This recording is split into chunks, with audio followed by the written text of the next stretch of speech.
maglingkod kay Yahweh. By the way, meron ba kayong pagpapasya sa buhay nyo? What about there at the back? Meron ba kayong pagpapasya sa puso nyo? What about here? Meron ba kayong pagpapasya sa buhay nyo? Na sa Diyos lamang ako maglilingkod. I pray na totoo yan sa puso ng bawat isa. Amen? That's why, look at here. If we're going to read this verse again, sabi rito, no, where are we in verse 22? Kayo na rin ang mga saksi na kayo ang nagpasyang maglingkod kay Yahweh. Ibig sabihin, ang bawat isa na naririto ay saksi. Saksi saan? Sa desisyon na ginagawa ng bawat isa sa atin. Amen. That's why everybody look at me. Now look at me. Ngayon, kung ikaw at ako ay saksi sa bawat desisyon ng bawat isa, ikaw at ako ay merong responsibilidad sa bawat isa. To remind everyone. Especially kung nakikita mo na ang bawat isa, medyo ito ay naliliis ng landas. Kung ito ay naliliis ng landas, most especially. Amen. Now, ikaw at ako ay saksi saan? Sa desisyon na ating ginawa. Para saan? Upang ipaalala sa bawat isa. Listen to me. Naalala mo ba, noong araw na yon, ikaw at ako ay gumawa ng desisyon? You can say that. Para i-remind ang bawat isa. Sa sino mang kapatid na nanghihina. Sa sino mang kapatid na nagdadalawang isip. O sa sino mang kapatid natin na kung saan ay nandoon saan sa pag-aalinlangan. Saglit, ako ba talaga ay para sa Diyos o hindi? Now, kung naamoy mo yon sa Kanya, and then ikaw yung mamagitan, sabi mo, naalala mo ba? No? Na gumawa tayo ng desisyon, ako, ikaw, tayong lahat ay saksi sa araw na yon, sa bawat desisyon na ginawa natin, na ang buhay natin ay para lamang sa lingkod, maglilingkod, ay para lamang sa Diyos, maglilingkod, I mean. Amen? You have to remind everyone. We have to remind everyone. Kailangan natin paalalahanan ng bawat isa sa atin. Why? It's because kung hindi natin gagawin ang bagay nito, listen to me, sino ang gagamitin ng Diyos para ipaalala ang kanyang desisyon na ginawa? Hello? Walang iba kundi ikaw at ako. That's why, once na lumapit ako sa inyo, I pray. You know what, na hindi ka mabibigla. Once na kinol ko yung attention mo, I pray. You know what, na hindi ka panghihinaan ng loob. Once na tinawag ko yung attention mo, I pray. You know what, na ang puso mo ay nandoon saan? Saan? Sa paggunita na ang Diyos lamang ang iyong Panginoon.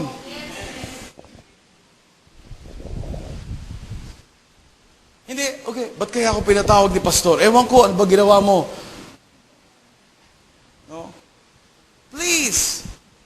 Amen. Pag kinol ko yung attention mo, ibig sabihin, gusto lang kitang kamustahin. Saan? Sa ginagawa mo sa buhay mo. Tama ba? Why? It's because it is my duty and responsibility. Amen? Tama po ba? That is my duty and my responsibility sa harapan ng Diyos. Na pangalagaan ko ang tupa na kanyang ipinagkatiwala sa akin. Is that clear? Amen? Hindi ko hihintayin na lumala muna yung sugat mo, yung nagnanaknak na yung sugat mo, para lamang lalapitan kita and then that's the time na gagamutin kita. No. Hindi ko kailangan hintayin yung araw na yon. Amen? But I hope and pray na kayo mismo meron kayong kusang loob. By God's grace. In fact, no, kung ang puso ng bawat isa talaga, no, ay handa tayo sa pagtutuwid ng Panginoon, I tell you, hindi nyo na ako kailangang hintayin. Why? It's because ang presensya ng Diyos ay laging naririyan para sa iyo. The moment na ikaw at ako ay sumangguni sa kanyang presensya, I tell you, you are already healed by His presence. Amen. Hallelujah. Look at here. Where are we now? 20, no? 3. Sabi rito, before we read 23, sabi rito, sumagot naman sila, opo, saksi kami. No? In verse 23, sabi rito, sinabi uli ni Joshua, kung gayon, itapon ninyo ang mga Diyos-Diyos ang iniingatan pa ninyo. Manumpa kayo kay Yahweh sa Diyos ng Israel. Tama ba? Ano ang Diyos-Diyosan na tangan-tangan natin sa puso ng bawat isa? Ito ang nais ng Diyos na alisin natin sa buhay natin. Pag sinabing Diyos-Diyosan, I hope and pray na hindi nakalagay sa inyong isipan na ribulto lang. Dahil mismo ang sarili mo ay pwede maging Diyos ng iyong buhay. Kung hindi mo alam kung paano pakinggan ang tinig na nagmumula sa kalangitan. Amen. Malinaw po ba ako sa inyo? Maging ang ating pera. Pwede natin ito maging Diyos-Diyos sa buhay natin. Are you with me? Ang lahat ng material na bagay na meron tayo.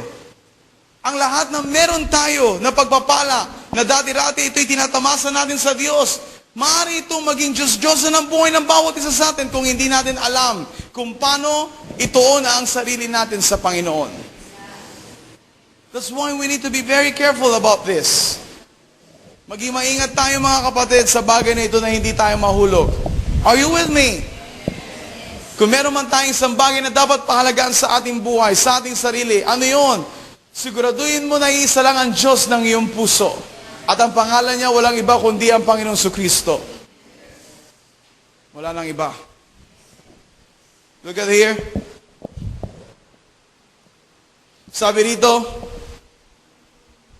verse 24, sumagot uli ang mga tao.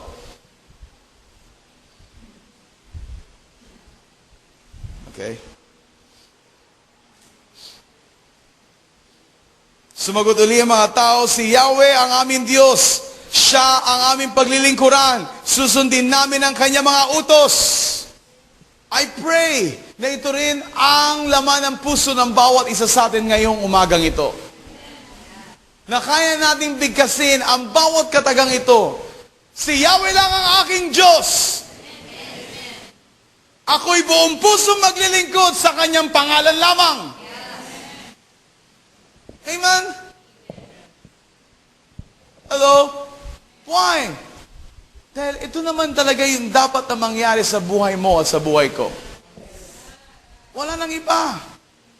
Ikaw ay nagmula sa Diyos kung kaya't ang buhay mo ay binabalik lamang niya sa piling niya.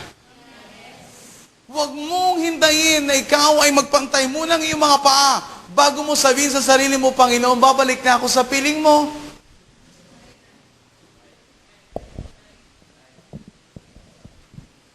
Tama ba?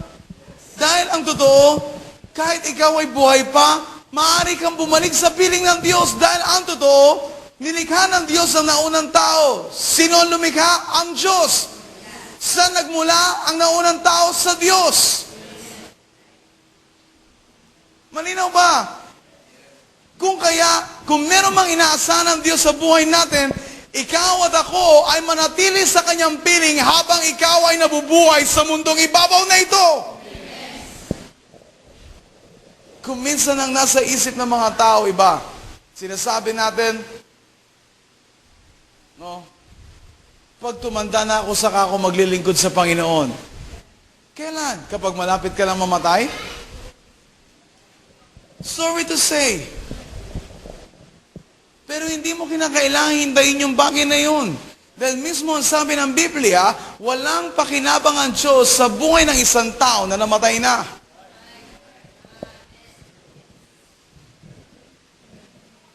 Hello? That's why I hope and pray na maging buo sa ating puso't kaisipan. Kailangan ka ng Diyos habang ikaw ay nananatiling malakas at buhay. Saan? Sa ibabaw ng lupang ito. At huwag mong pagdamutan ng Diyos sa buhay na tinanggap mo rin mula sa Kanya. Dahil ang totoo, ang buhay mo at ang buhay ko ay nagmula sa Kanya. Hindi siya kailangang pagdamutan ng bawat nilikha, ng bawat nilalang, na kung saan siya rin naman ang may lalang. That's why dapat maging malinaw sa bawat isa sa atin. Kung ikaw at ako ay para sa Diyos ngayon, ito ang panahon na manindigan ka ng buong puso. Ako at ang aking pamilya ay maglilingkod lamang sa pangalan ni Yahweh.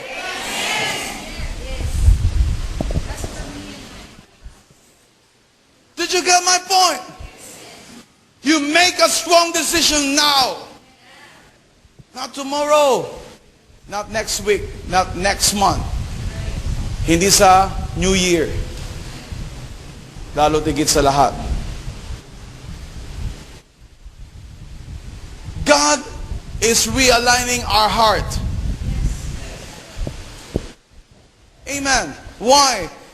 That's why it is very, very important that you and I are here. Especially, tuwing araw ng linggo.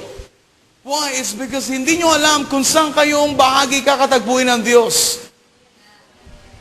Am I right? Hindi nyo alam kung paano kayo kakatagpuin ng Diyos. Sa lugar na ito, kung anong salita ang ilalagay niya sa puso't isipan ng bawat isa sa atin. Hindi natin alam. Pero the moment na tayo ay handa na tumanggap sa kanyang salita, doon mo mapapansin sa sarili mo na ang puso mo ay kanyang ina-align. Minsan pa, muli niyang ibinabalik sa kanyang feeling. Why? Dahil ang totoo, ikaw at ako ay nagmula sa kanya. Huwag mong ilayo ang sarili mo sa kanyang presensya. Huwag mong hayaan na may mga bagay na ito yung magiging dahilan para maglalayo sa atin sa piling ng Diyos. Kung meron mga bagay na maglalayo sa atin sa piling ng Diyos, gumawa ka ng desisyon. Manindigan ka, manalangin ka dahil ang pabor ng Diyos ay sumasayo. Isa lang ang kailangan mong gawin. Manindigan ka na ikaw ay hindi iwanan at pababayaan ng Diyos. Dahil ang kanyang pabor ay patuloy niyang ipagkakaloob sa bawat isa. Can you say amen to that? Amen. Hallelujah. That's why look at here. Let's finish this. Sabi rito, where are we? 25. Gumawa si Joshua ng kasunduan para tuparin ng mga tao doon sa Sequem. Kanyang binigyan sila ng mga batas at alituntunin. That's why look at here. Hindi ko kailangan gumawa ng kasunduan dito. Ikaw mismo gumawa ka ng kasunduan sa Diyos. Tayo mismo gumawa tayo ng kasunduan sa presensya ng Diyos. Amen. Amen. Na ang kasunduan na ito ay hindi nakasulat lamang sa papel. Subalit ang kasunduan ito, hayaan mo na maisulat sa tableta ng iyong spirito. At maging sa tableta ng iyong puso't kaisipan. Upang kailanman hindi mo mawaglit ang kasunduan na iyan. Dahil ang may gawa niyan ay ang Diyos na lumikha sa ating lahat. Look at here, verse 26. Isinulat ni Joshua ang mga batas na ito sa aklat ng kautusan ng Diyos. Kumuha siya ng isang malaking bato, itinayo niya sa lilim ng puno ng robles sa banal na lugar ni Yahweh. At sinabi niya sa lahat, tignan ninyo ang batong ito, ito ang ating saksi. Narinig nito ang lahat ng sinabi sa atin ni Yahweh. Ito rin ang magiging saksi laban sa inyo kapag kayo tumalikod sa Diyos. Pagkatapos, pinalis na ni Joshua mga tao at umuwi sila sa kanilang lupain. Look at here on verse 27. Anong sabi dito? Naglagay si Joshua sa kanilang kalagitnaan ng isang bato. Are you with me? No? Itinayo niya ito. Sabi rito, tignan ninyo ang batong ito. Ito ang ating saksi. Sa buhay mo at sa buhay ko, meron ka din tinatawag na saksi. At ang saksi sa iyong buhay ay ang bato na panulukan na sinasabi ng Biblia. Na kung saan ikaw at ako ay nakipagtipan sa batong panulukang ito. At walang iba kundi ang pangalan ng Panginoong Jesucristo. Are you with me? That's why tanungin mo yung sarili mo sa mga oras na ito. Patuloy ba na ang sarili mo ay para sa Kanya? Kung patuloy na nakikita mo ang sarili mo na para sa Kanya, manatili kang sa Kanya. At hayaan mo na ikaw ay Kanya maging pagmamayari. Huwag mo hayaan na ikaw ay maging pagmamayari ng iba. Subalit hayaan mo na ang buhay mo ay manatiling pagmamayari lamang ng batong panulukang ito. Na kung saan ang pangalan niya ay Hesus Kristo, na bugtong na anak ng Diyos. Can you say amen to that? Amen. Hallelujah. That's why look at here. Write it down. Are you ready? The Word of God will be tested in the lives of those who have accepted it. Write it down. The Word of God will be tested in the lives of those who have accepted it.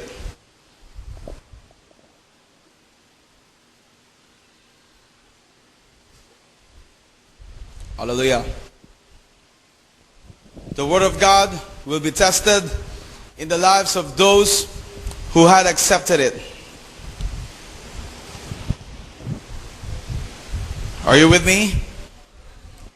Before I give you the verse, no, let's go back here first in the book of Joshua 20. I give you Joshua 21, right? And then, nag-proceed tayo sa chapter 24. Amen? Okay, turn your Bible in the book of Joshua 23. 23, verse 14 to 16. Are you ready? Are you there? Are you there? Okay, amuin nyo lang yung naamoy nyo, but hindi yun para sa inyo, okay? Amen? Okay? Sabi mo sa bituka mo, hindi pa oras, okay? Hindi pa oras. No? So, verse 14, are you there? So look at here on verse 14, sabi dito, malapit na akong mamatay. Nakamtan na ninyo ang lahat ng ipinangako sa inyo ni Yahweh. Tinupad niya ang lahat ng ito at walang nasira kahit isa.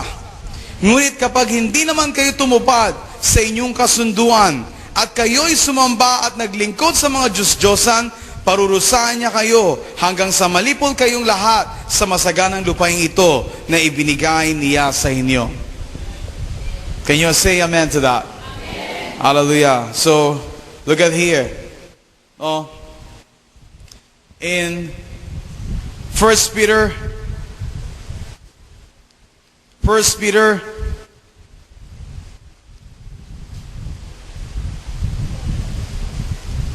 chapter 1, verse 7.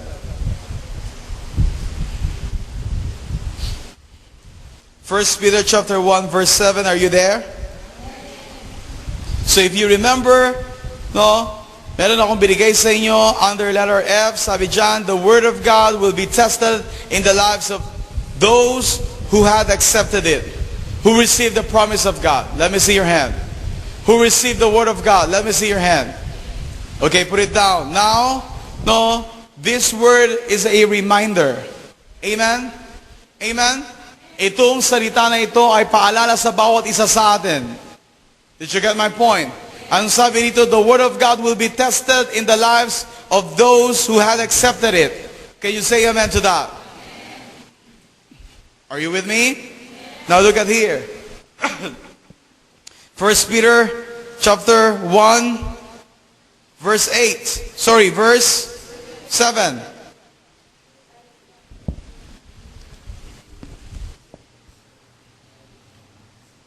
Ang ginto na nasisira ay pinararaan sa apoy upang malaman kung talagang dalisay. Do you believe on this? Kaya hindi naman ang inyong pananampalataya na higit kaysa ginto ay pinararaan sa pagsubok upang malaman kung talagang tapat. Sa gayon, kayo'y papupurihan, dadakilain, at pararangalan sa araw na mahayag si Jesucristo. Amen. Can you imagine kung paano nyo dapat panghawakan ang bawat pangako, ang bawat salita ng Diyos na binigay sa atin? Amen. Amen.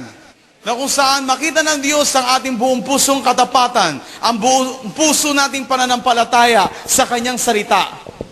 Hello? Hindi ka naniniwala saan? Sa salita na iyong tinanggap ngayon dahil pakiramdam mo lang darating. Hindi nakabase yun sa pakiramdam. Hello? Malinaw po ba ako sa inyo? Hindi ka nakabase dapat kung ano yung nararamdaman mo lang.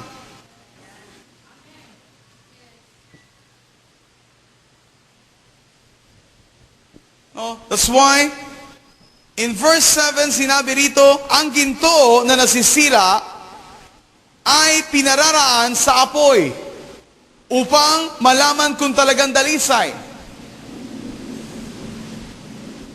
Nakakita na ba tayo ng ginto? Yes. Diba?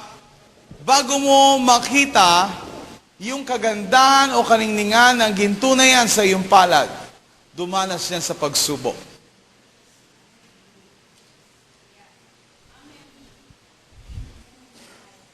Okay? Say yes. No? Amen? Why? It's because if you remember, nakakita na ba kayo sa mga movie ng mga nagmimina ng ginto? Diba? Most of the time, pinupulot nila yon saan? Doon sa, like for example, whether sa sapa na connected, doon sa, what is that? Doon sa connected doon sa pinakalugar ng minahan, or doon mismo sa ilalim ng minahan. Tama ba? Na kung saan merong mga ginto, pero hindi mo makikita na bara-bara na yung ginto. Amen. Yun yung minahan. Iba yung nagda-treasure hunt ka. Okay? Sa treasure hunting naman, makikita mo, tawag dito, kahon-kahon na yung ginto, sabi nila. Are you with me? Pero this time, yung ginto na nanggagaling dun sa minahan ng ginto talaga, makikita mo na ito ay halos parang lupa lang din. Tama po ba? Na kailangan mong idig. Kailangan mong hukayin. Amen. At pagkatapos, papadaanin mo dun saan? Dun sa filter, dun sa screen, and then dun mo makikita na merong, tawag dito, mga maliliit na portion ng ginto na kung saan hindi mo pa halos ma-distinguish kung ginto. That's why kinakailangan, alam mong i-identify kung ano yung metal sa lupa lang. O yung mineral na ginto. Tama po ba? Doon lang sa ordinaryong lupa. Are you with me? Yes. Now look at here. Once na nalaman nila na ito ay ginto, kailangan yon ay dumaan saan? For 7 times. 7 times. Doon sa tinatawag nilang refinery. Are you with me? Alam niyo ba yung asukal? Okay. Alam niyo ba yung asukal na ginagamit natin bago yung maging puti, dumaan niya sa saan? Sa katakot-takot na na proseso. Bago yan maging puti. It's the same sa bigas. Bago yan maging bigas, na isasayang natin, yan ay palay. Am I right? At yun ay kailangan isa lang sa kiskisan ng palay. Tama ba? Para ito ay maging bigas. At pagkatapos na ito ay maging bigas, ibabalik uli yun. Para saan? Para naman piliin yung mga bato na nakasama. At aalisin niya automatically dun sa machine na ginagamit yung bato. Malinaw? Kung gusto mo mas lalo maging maputi yung bigas, kailangan mga 3 times mong padadaanin sa kiskisan para maging maputi lalo yung bigas.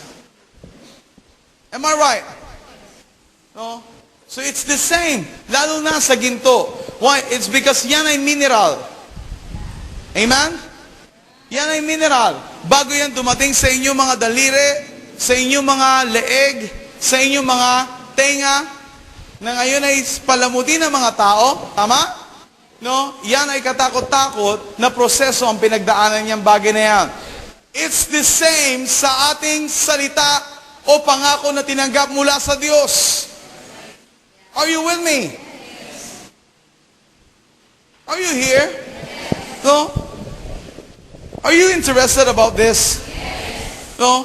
Listen, bakit ko kailangan sabihin ang bagay na ito upang hindi kayo mawala ng pag-asa? Inaalaw ng Diyos na dumating ang mga testing na ito sa buhay ng bawat isa. Why? Dahil gusto niyang makita hanggang saan ka mananatili para sa Kanya. That's why He allow these testings or trials na dumating sa buhay mo. Once na yun ay mabigyan mo ng once na yun ay napasahan mo sa iyong sarili, I tell you, congratulations. Hello?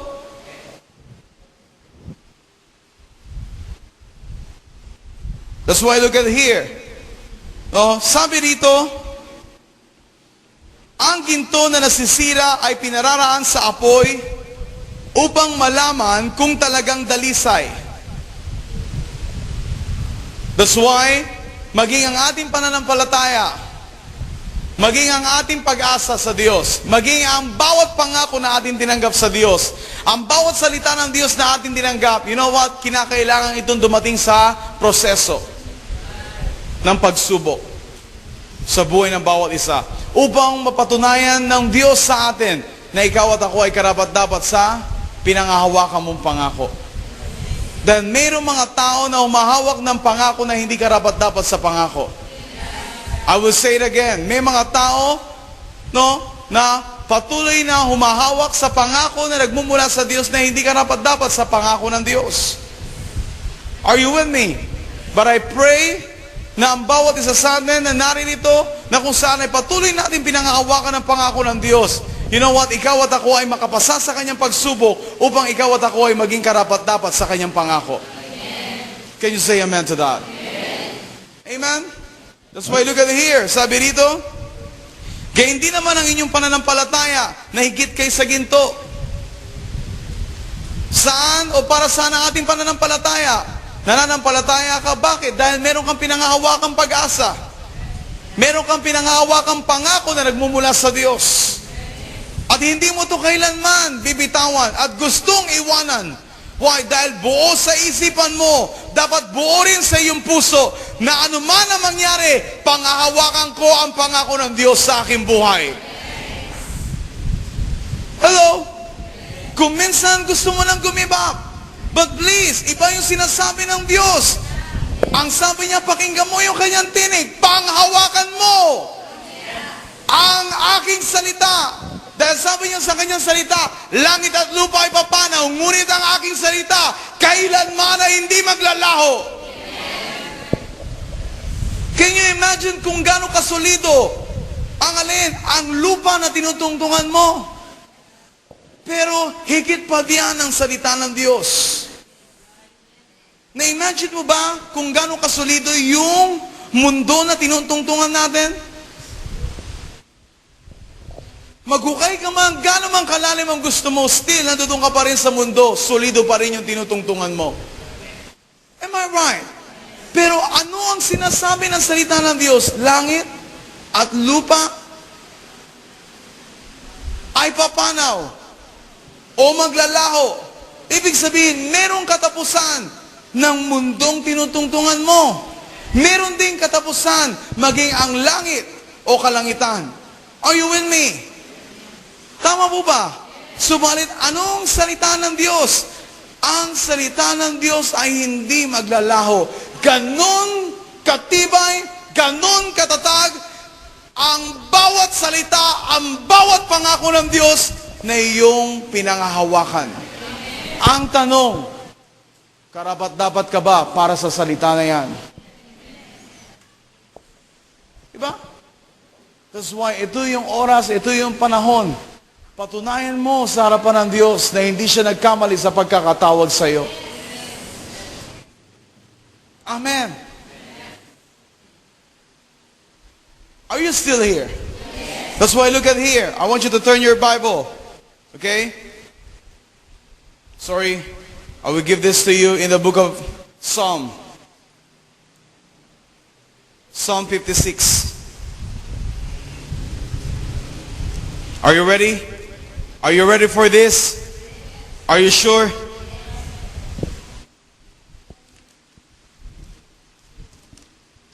In the book of Psalm, awit, mga awit.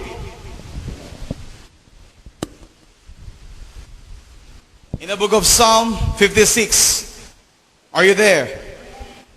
Verse 4. Are you ready? Let's read. Pangako niyang binitaway, iingatan ko ng lubos. Lubos akong umaasa't may tiwala ako sa Diyos. Let's read this again. Pangako niyang binitaway, iingatan ko ng lubos. Lubos akong umaasa't may tiwala ako sa Diyos. Now, what is this? Ito yung dapat na maging attitude ng ating mga puso. Amen? Are you with me? God is reminding you about these things. Amen. Kung meron mang maging dapat na attitude ng puso ng bawat isa, ito yon. Anong sabi niya? No? Pangako niyang binitaway, iingatan ko ng lubos. Lubos akong umaasa at may tiwala ako sa Diyos. Can you say amen to that? Amen. Look at here on verse 10. The same chapter. Are you ready for that? Verse 10. Sabi niya, may tiwala ako sa Diyos. Pangako niya iingatan. Pupurihin ko si Yahweh sa pangakong binitawan. Anong sabi niya? May tiwala ako sa Diyos. Pangako niya iingatan. Pupurihin ko si Yahweh sa pangakong binitawan. I pray na ito ang maging katangian ng puso ng bawat isa sa atin. Can you say amen to that? No? Na ang mga bagay na ito, you know what, ay manatili sa ating puso, sa ating buhay. Na ang bawat pangako ng Diyos, alam natin sa sarili natin kung paano ito panghawakan sa ating kalagitnaan. Amen. I tell you, once na alam natin kung paano panghawakan ang kanyang salita, I know na darating ang panahon at darating ang araw ng katuparan sa bawat pangako na inyong iniingatan. Sa bawat pangako na ating pinag-iingatan sa ating buhay. Amen. Hallelujah. Palakpakan natin ang Diyos.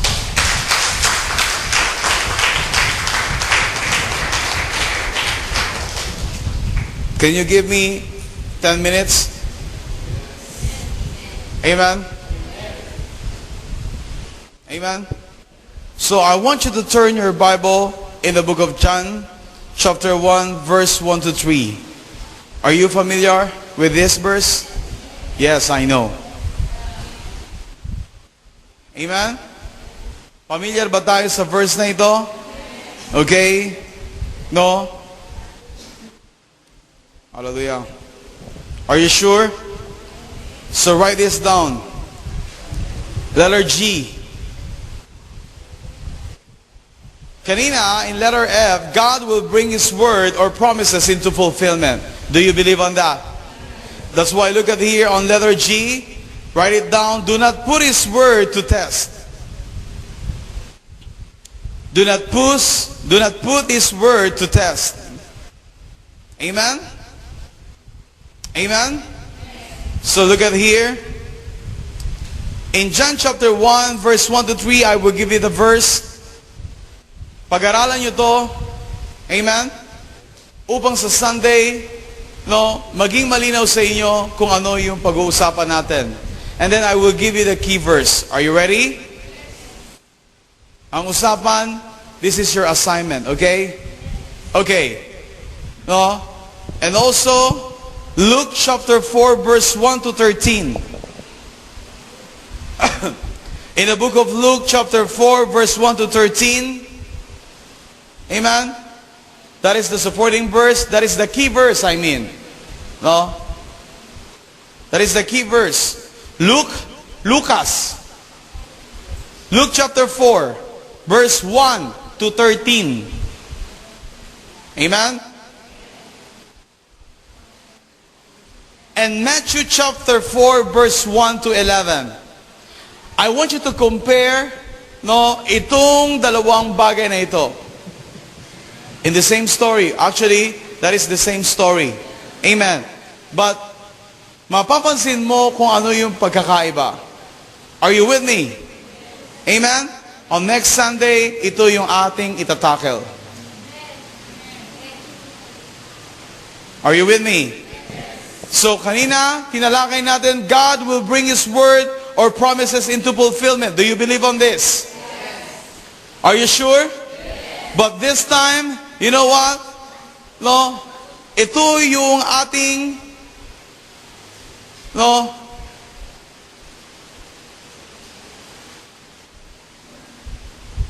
No? Dapat napanatilihin sa puso natin. Ano yun? Letter G. Do not put His word to test.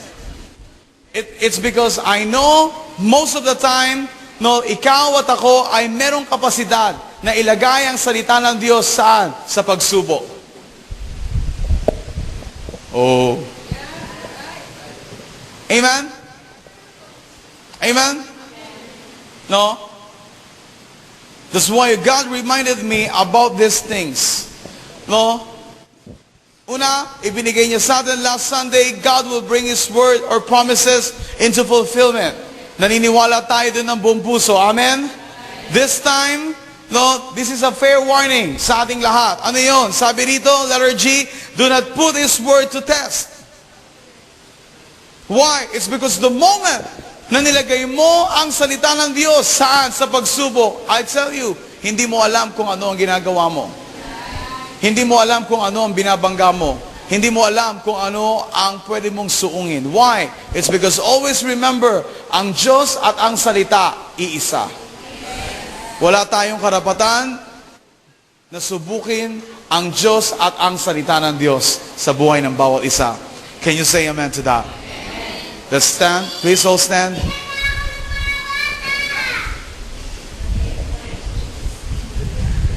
Let's all stand. Hallelujah. Palakpakan natin ang Diyos na buhay. Hallelujah. Hallelujah. Lord, we give you praise.